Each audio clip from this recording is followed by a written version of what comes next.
আমার এই বাংলাদেশের ভেতরে কত কবরস্থান থেকে আগুন দেখা গেছে, আবার কত কবরের মাটি ভাঙ্গা লাশ দেখা গেছে, সাদা কাফন পর্যন্ত কাদা লাগে নাই। ৩০ বছর পরে লাশ বাইর হইছে, লাশটা তাজা, কোনো ক্ষতি হয় নাই এবং কাফনটা পর্যন্ত সাদা, একটা কোনো দাগ লাগে নাই। আবার কত কবরে সাপ বিচ্ছু দেখা গেল। ঢাকার পাশে মুন্সিগঞ্জ জেলা, মুন্সিগঞ্জ জেলার পাশে একটা জায়গা আছে কাঠপট্টি।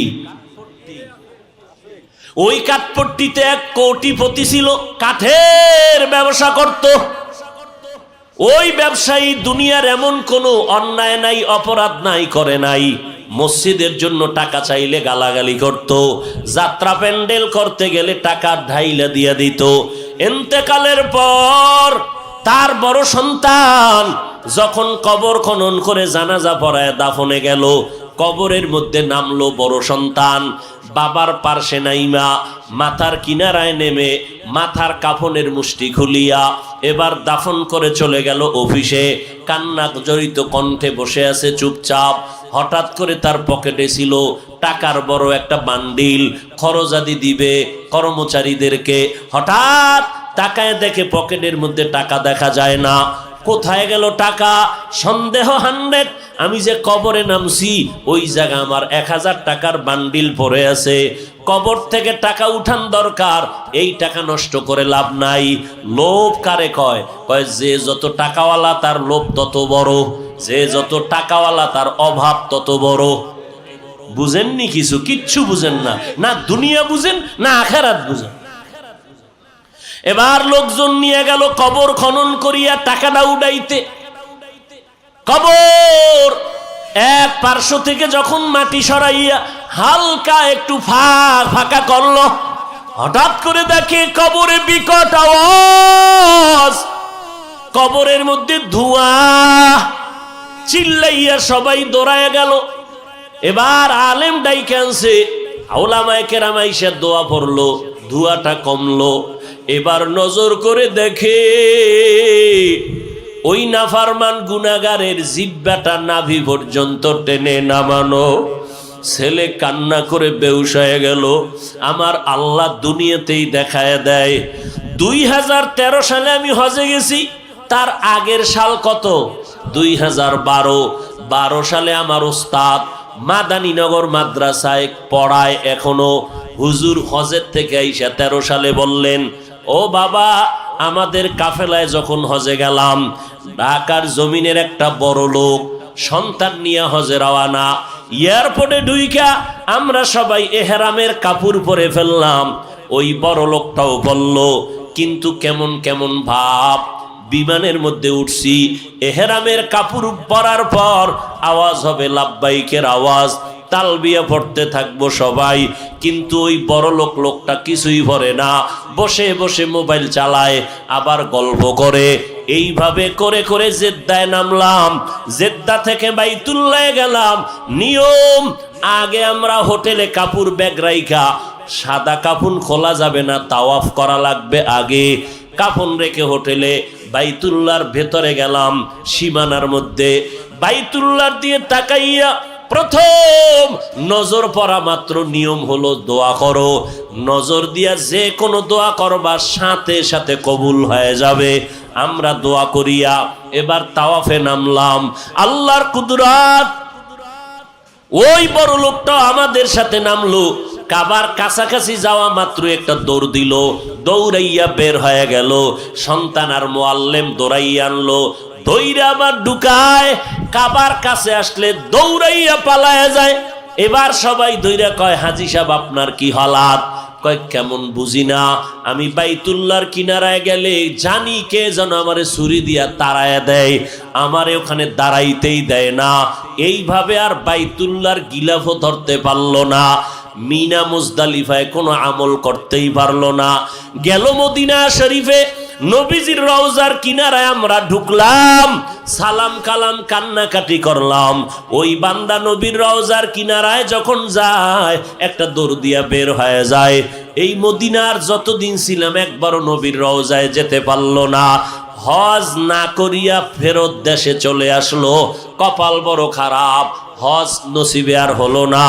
আল্লাহ তো দুনিয়াতে দেখায় অন্যায় করবি কত, একটা সীমানা দিয়ে দিছি বান্দা, এই সীমানা যদি পারায় যাও মরার আগেই তোর উপরে লানত শুরু, মরার পরেরটা আগেই পেয়ে যাবি যদি সীমা লঙ্ঘন করো।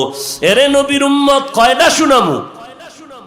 আমার এক পরিচিত টাকাওয়ালা, কুমিল্লা এলাকায় বাড়ি, গাজীপুরে থাকতো, ধানমন্ডি বাসা, গাজীপুরে তার 14 তলা বিল্ডিং। হঠাৎ খবর পাইলাম আমার ওই পরিচিত লোকটা দুনিয়ার থেকে মারা গেল। কেমনে খবর নিলাম? আগুনে পুড়ছে। কিভাবে? রাত্র 12টার পর তার নিজের কয়তলা বললাম 14 তলা বিল্ডিং এর 11তম তলায় তারা আগুন লাগছে। 11তম তলায় আগুন, মালিকও ছিল, সব পুড়িয়া গেল। পত্রিকায় আসছিল। আমি গোপনে খবর নিলাম বিষয়টা কি। কেন গোপনে নিলাম? যে 11তম তলায় আগুন লাগছে, 11তম তলা পুরিয়া মানুষ শেষ, 14 তলার উপরে কোনো ক্ষতি হয় নাই, 11-র নিচেও কোনো ক্ষতি হয়নি। বিষয়টা কি? খবর নিলাম গোপন ভাবে, ওর বন্ধুর মাধ্যমে। কইল হুজুর এটি বলা যাবে না, রাত্র 1টায় 11তম তালার মধ্যে মদের আড্ডা আর নাচ গান চলতেছিল, এই কারণে এমন ভাবে বিড়ি পান করতেছিল, আরো কত আকাম চলছিল। 11তম তালায় আগুন লাগছে, উপরেও কিছু হয় নাই, নিচেও কিছু হয় নাই, মালিক সুদ্ধা মরে গেল। এই বিল্ডিং এর মালিকেরা বাহাদুরি করি ওনারে বাবা, কত ভাড়াটিয়া চায় ফজরের নামাজটা মসজিদে পড়বে, মালিক গেটের চাবি দেয় না। তুই বিল্ডিং এর তলে হইরে মরবি, দোয়া করুম। নিমক হারাম, আল্লাহর দুশমন। নামাজি মানুষ বিল্ডিং এ ভাড়া রাখতে চায় না, এরকমও কুলাঙ্গার আছে না নাই? অথচ ঘরের মধ্যে তুমি বেপর্দা রাখিও না, গুনাহ গুনাহ গুনাহ। একজন নামাজি বান্দা তোমার বিল্ডিং এ ভাড়া, ও নামাজ পড়বে, কোরআন পড়বে, দোয়া করবে। বিল্ডিং এর মেয়াদ যদি ইঞ্জিনিয়ার তোমার 100 বছর দেয়, আল্লাহর কুদরতে আরো 500 বছর বিল্ডিং জিন্দা থাকবে নেক আমলের বরকতে। বাসার মালিকের পানির অভাব নাই, ভাড়াটিয়ারা পানি পায় না। বাসার মালিকের রান্নায় কোনো সমস্যা নাই, গ্যাস দুমদাম চলে, ভাড়াটিয়া পায় না। আরে আমি তো দেশেই গজব লাগছে, নাই নাই নাই নাই নাই, কি নাই কি নাই। এক সময় দেখবেন আমনেরাও নাই। নাই নাই এর স্লোগান, কিচ্ছু নাই কিচ্ছু নাই, শান্তি নাই শান্তি নাই, মরণের উপরে মরণ, মরণের উপরে মরণ। এক সময় দেখবেন আমরা কেউ নাই। ওরে আল্লাহর বান্দা, এগুলো কিন্তু কারে দোষ দিবেন? সরকারের। এমন ফিডা দরকার যেটি কয় না সব সরকারের অন্যায়। ইচ্ছা রকম ফিডাইতে যদি পারতাম তো ক্ষমতা তো আর আমার হাতে নেই। সরকারের দোষ দাও কেন? তুই আকাম কম করনি, তোমার আকামের ফলাফল যে কি হবে এটা বুঝো না কেন? তোমার অপরাধের কারণে তোমার সন্তানেরা কষ্ট পায়। নাবালেগ সন্তান, কোনো গুনাহ আছে? এরপরও নাবালেগ সন্তানের ব্রেন সমস্যা কেন, কিডনি সমস্যা কেন, হার্ট সমস্যা কেন, এরপরে নিউমোনিয়া কেন, এত অসুবিধা কেন? সন্তানের অপরাধ আছে। বাবার অন্যায়ের কারণে সন্তান ভুগতেছে, মা ভুগতেছে, ঘরের মালিকের অন্যায়ের কারণে সন্তানেরা কষ্ট পায়। যাহারাল ফাসাদু ফিল বাররি ওয়াল বাহরি বিমা কাসাবাত আইদিন নাস। আল্লাহ বলেন জমিনে আর পানিতে যত গজব দেখো, তোদের হাতের কামাই করা গুনার ফসল। এই যে বাবারা হারাম টাকা কামাই করিয়া সন্তানের খাওয়াইতেছ, ওই সন্তানের রক্ত ছিল পিওর, তুমি হারাম খাওয়াইয়া নাপাক করলা। লেখা নাও, আমি হাফিজ মইরা গেলে কবরে জুতা মারবি যদি আমার কথা মিথ্যা হয়। যারা সন্তানের হারাম খাওয়াও, ওই সন্তান কোনোদিন মানুষ হবে না, মা বাবার খেদমত করবে না। লেখা রাখ, যদি মিথ্যা হয় আমার কবরে জুতা মারিস। ঢাকা বাড্ডা থানা, বাড্ডা চিনেন না? বাড্ডা এই ব্রিজের ওপার না? ব্রিজের ওপার বলে। বাড্ডা থানায় কয়েক মাস আগে, এই যারা ফেসবুকের গোলামি করো দেখছো না, কয়েক মাস আগে বাবায় মারা গেল, দুইটা বড় বড় আজদাহা ছেলেরাইগা বাবার লাশটা ফালায় রাখছে, 24 ঘন্টা লাশ দাফনের কেউ নাই। সন্তানেরা বাবার টাকা নিয়ে দুই ভাই ঝগড়া করলো। এমন কুলাঙ্গার জন্ম দিয়া কি লাভ, আর এমন কুলাঙ্গার সন্তানের বাবা দাবি করে কি লাভ? এই জন্য আম্মা জানদের বলবো, আসেনি মায়েরা? হ্যাঁ, এরে আম্মা জান, আল্লাহ তাআলা আপনাদের এত সম্মান দান করেছেন। আপনারা নবীদের মা, সাহাবায়ে কেরামের মা, আউলিয়ায়ে কেরামের মা, বড় বড় বড় বড় আদর্শ সন্তানের মা। আপনারা খাদিজা রাদিয়াল্লাহু আনহার মতো নারী, ফাতেমা রাদিয়াল্লাহু আনহার মতো নারী, আয়েশা রাদিয়াল্লাহু আনহার মতো নারী। এরে আম্মা জান, এত সম্মান আল্লাহ দান করেছেন, মনে কি চায় না একটা ভালো সন্তানের মা হইয়া কবরে যাবেন? সন্তানের ডাক্তার বানাবেন, তবে দাবি এতটুকু, বেয়াদব বানাবেন না। সন্তানের ইঞ্জিনিয়ার বানাবেন, তবে বেয়াদব বানাবেন না। আম্মা জান বলতে পারেন, হুজুর আমি মার দোষ কি? সন্তান তো উল্টা পাল্টা পথে চলে, আমি মাকে তো মানে না, আমি মায়ের খেদমত করে না। আম্মা জান, ইমাম গজালি বিশ্ববরেণ্য দার্শনিক, তিনি বলেন প্রত্যেকটা সন্তানের জন্য মা হইল তার প্রাথমিক শিক্ষিকা। আব্বাকে বলে না কেন? সন্তান বাবার তুলনায় মাকে ফলো করে বেশি, সন্তান বাবার তুলনায় মায়ের কাছে সময় কাটায়, এই জন্য মায়ের ভূমিকা থাকতে হবে বেশি। আম্মা জান, মদিনার নবী বলেন, আদ-দুনিয়া কুল্লুহা মাতা, আখাইরু মাতা'id দুনিয়া আল ইমরাআতুস সালিহা। দুনিয়ার সব হলো সম্পদ, এর মধ্যে উৎকৃষ্ট সম্পদ হলো পর্দাশীলা নারী, নেককারিনী মহিলা। গাছ ভালো তো ফল ভালো, একটা স্বামী নামাজ পড়ে না, গাঞ্জা খায়, মদ খায়, গুনার কাজ করে। একটা স্ত্রী যদি আল্লাহওয়ালা হয়, ওই স্বামীকে কন্ট্রোল করা অতি সহজ। কিন্তু একটা স্বামী আল্লাহওয়ালা, স্ত্রী উল্টা পাল্টা, এই স্ত্রীকে কন্ট্রোল করা বড় কঠিন। আল্লাহ হেদায়াত দান করুন। এরে আম্মা জান, আর একটা কথা মনে রাখেন, আব্বা আম্মারা সবাই, আপনি দুনিয়াতে জীবনে যত আকাম করছেন, এইটা আপনার সন্তানেরা জীবনেও যদি না জানে, তওবা যদি না করেন, তাই সন্তানের ভিতরে অটোমেটিক ওই চরিত্র ঢুকে যাবে। এটা মনে রাখেন আব্বা আম্মারা। এক বাবায় সন্তান বড় হয়েছে, মনে করেন 4-5 বছর, বাচ্চা ধরেন, এটারে নিয়ে হাত ধরে গেছে কোনাপাড়া ফলের দোকানে। কোথায়? বাচ্চায় যাইয়া হাত দিয়া ফল ধরিয়া কাম মুখে নিয়ে নিস। বাবার ইজ্জতটা নষ্ট হইল না? বাবায় কেনাকাটি বাদ দিয়া ক্ষমা চাইয়া দোকানওয়ালার কাছে, ভাই মাপ চাই, চলেন পরে আসবো। সন্তানের নিয়ে বাড়ি গেছে, এবার ডাকছে, ম্যাডাম রে এদিকে। আমার জীবনে কোনো দিন আমি কারো হক নষ্ট করি নাই, আমার বিশ্বাস 100। কারো জিনিস আমি না জিগাইয়া ধরি নাই, নষ্ট করি নাই। আমার সন্তান আজকে ফলের দোকানে গিয়া না জিগাইয়া ফল দইরা মুখে দিল কেন? কিতাবের ঘটনা। স্ত্রী রে কয়, তুমি হিসাব করে বাইর করো, তুমি আকামটা করছো নি জীবনে? স্ত্রী কয়, না আমিও করি নাই। না তুই নাইলে আমি করছি, নাইলে শিশু বাচ্চাই অন্যায় করবে না। খুঁজতে খুঁজতে খুঁজতে খুঁজতে পাওয়া গেল, হ্যাঁ মা। মা একদিন বাবার ঘরে থাকতে পাশের বাড়ির গাছের ফল ছিঁড়ছিল, ফল ছিঁড়ে খাইছিল। মনে পড়ছে, এই অবস্থাটা সন্তানের মধ্যে ঢুকে গেছে। কোন মোনাজাতে কাম হইব না, নিজের আদর্শকে সুন্দর করা দরকার। এই যে এতক্ষণ বয়ান শুনাইলাম, কি বুঝলেন?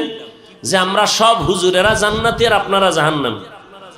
কি এতক্ষণ বয়ান কইরা কি বুঝাইলাম? যে ভাগরি ভরা লাগবে, টুপি ভরা লাগবে, দাড়ি লম্বা করা লাগবে, 24 ঘন্টা তসবিহ রাখা লাগবে, নাইলে জান্নাত নাই। এইটা বুঝাইছি। আপনি স্কুলে পড়েন, কলেজে পড়েন, চাকরি করেন, ব্যবসা করেন, ধন্যবাদ, কাম করবেন রসুলের হুকুম মতো 5 বেলার নামাজ। এরপরে উদাহরণ দিলাম আপনার পাশের জাতিকে, আমার হুজুর না, আপনার সাথের বন্ধু নামাজ পড়ে, আপনি কেন পারবেন না? ঘরের মধ্যে বহু নারী এখনো আছে যারা 5 বেলার নামাজ পড়ে, তাহাজ্জুদও পড়ে। নাই এরকম নারী এই এলাকায় নাই? এরা কিন্তু কোনো আল্লাহওয়ালার বউ না। স্বামী নামাজ পড়ে না, কিন্তু স্ত্রী 5 ওয়াক্ত নামাজি, নফল রোজা রাখে, আর স্বামী বেচারা ফরজও রাখে না। এই জন্য আল্লাহ বললেন সব মানুষ জাহান্নামে যাবে, 4 গুণ আলা মানুষ জান্নাতে। 1 নাম্বার গুণ ঈমান, দ্বিতীয় গুণের নাম নেক আমল। মাত্র 2টা, ঈমানও আছে, আমলও করতেছেন। জান্নাত রেডি না আরো 2টা বাকি? অন্যকে দাওয়াত দাও, যারা মানে না তাদেরকে অন্যায় করলে বাধা প্রদান করো। নিজে গান শুনি না এতটুকু হবে না, যারা গান শুনে গান বন্ধ করো। সন্তান গানের তার কানে লাগাইয়া ঘুমায়, আজরাইল আইসা যদি দেখে তোর গানে কানের মধ্যে হিন্দি গানের তাল লাগানো, কেমন ফিডা শুরু হয়ে যাবে মরার সময়। এই জান কবজের সময় কিন্তু ফিডা ফিডি, সোজা পাও বাঁকা হয়ে যায় গুনার কারণে। এরে আল্লাহর বান্দা, কয়দিন আর বাহাদুরি করবা? কই আমি বড় বক্তা, তুমি শ্রোতা, তুমি বড় ডাক্তার, আমি রুগী। এই বাহাদুরি আজরাইল আসা পর্যন্ত ঠিক আছে। আজরাইল আইসা যখন টান দিবে, সাদা কাফনে যেদিন ঢুকবো, ওই দিন সবার বাহাদুরি বন্ধ। আমার কাফনে কি লেখা থাকবে? বড় হুজুরের লাশ। কি কে ধনী, কে গরিব, কে ইঞ্জিনিয়ার, কে মূর্খ, কোনো ভেদাভেদ নাই, সব লাশ সমান। কাফন 3টা, ডাক্তারের কাফনটা একটু কালার আলাদা, রিক্সা ড্রাইভারের কাফনের কালার যেমন, কোটিপতির কাফনের কালারও তেমন। তার কবরটা যেই পরিমাণ, ধনী লোকের কবরও সেই পরিমাণ। ধনী মানুষের টাকার গরমে একটা কাফন বাড়াইয়াও দিবে না, রিক্সা ড্রাইভারের গরিব হওয়ার কারণে একটা কাফন কমাইয়াও কেউ দিবে না। 3টা। কথা ঠিক নি? কিসের বাহাদুরি করেন? এইবার কবরে শোয়াইয়া যখন চলে যাবেন, আমার এখন কবরে ডানে বামে সামনে পেছনে মাটি, কেউ নাই, আমি এখন একা। ওই কবরে এখন আমার কেউ নাই। কই মা, কই টাকা, কই বাড়ি? যমুনা গ্রুপের মালিক গেল কই? কই গেল যমুনার মালিক? কোটি কোটি টাকা দিয়ে কয় ডাক্তার স্পেশাল ফ্লাইটে সিঙ্গাপুরে নিয়ে যাও, কত হাজার কোটি টাকা লাগবে, নাও, আমারে করোনার থেকে বাঁচায় দাও। করোনায় বাঁচাইতে পারে নাই, আজ যমুনার টাকা পয়সার অভাব নাই, মালিকটা খালি হাতে কবরে চলে গেল। কিসের বাহাদুরি করো রে বাবা? আল্লাহর কাছে মাথা নত করো, তওবা করো। আল্লাহ, আমি ব্যবসা করি, চাকরি করি, লেখাপড়া করি, তাতে সমস্যা নাই, কিন্তু নামাজ আজকে থেকে আর বাদ দেওয়া যাবে না, নবীর তরিকার বাইরে চলা যাবে না, মা বাবার সাথে বেয়াদবি করা যাবে না, ওলামায়ে কেরামের পরামর্শ নিয়ে আমল করব, দেশ ও জাতির বিরুদ্ধে কোনো ষড়যন্ত্র করব না, কারো হক নষ্ট করব না, মিথ্যা বলবো না, কাউকে গালি দিব না, আল্লাহর মোহাব্বত নিয়ে চলবো, 5 বেলার নামাজ পড়বো, মা বাবার খেদমত করব, নবীর তরিকায় চলবো, সুন্নাত অনুযায়ী আমল করব, ওলামায়ে কেরামের পরামর্শ নিয়ে চলবো, আর কোনোদিন নবীর তরিকার বাহিরে যাব না, 1 বেলার নামাজও বন্ধ করব না। তওবা করার যদি নিয়ত হয়, মনে মনে আমার আল্লাহকে বলো, হে মালিক, এই ময়দানে আমার মতো গুনাহগার কেউ নাই। আয় আল্লাহ, আজকে তওবার নিয়ত করে ফেললাম, সামনে এক বেলার নামাজও বন্ধ রাখবো না, আর কোনোদিন অন্যের হক নষ্ট করব না, গীবত শেকায়েত মিথ্যা গালাগালি করে জবানটাকে নাপাক করব না, মা বাবার সাথে বেয়াদবি করিয়া অন্যায় করিয়া বরদোয়া নিব না, ওলামায়ে কেরামের পরামর্শ নিয়ে চলবো, নবীর তরিকায় চলবো, দেশ জাতির বিরুদ্ধে কোনো ষড়যন্ত্র করব না। তওবা করার যদি নিয়ত হয়, খাঁটি নিয়ত থাকলে দুটো হাত আমার আল্লাহকে দেখাইয়া দেন, আল্লাহ হাতগুলো কবুল করে নেন, তওবা কবুল করে নেন, তওবার উপরে মজবুত হইয়া চলার মতো তৌফিক দান করেন, আমিন। আলহামদুলিল্লাহি রাব্বিল আলামিন, ওয়াসসালাতু ওয়াসসালামু আলা সাইয়্যিদিল আমবিয়াই ওয়াল মুরসালিন ওয়া আলা আলিহি ওয়া আসহাবিহি আজমাইন। ইয়া আরহামার রাহিমিন, ইয়া আরহামার রাহিমিন, ইয়া আরহামার রাহিমিন। রব্বিরহামহুমা কামা রব্বায়ানি সগীরা। আল্লাহুম্মা ইন্না নাউযু বিকা মিনাল বারাসি ওয়াল জুনুনি ওয়াল জুযামি ওয়া সাইয়্যিল আসকাম। ও দয়ার মালিক, আমরা গুনার বোঝা মাথায় নিয়ে হাত তুলেছি।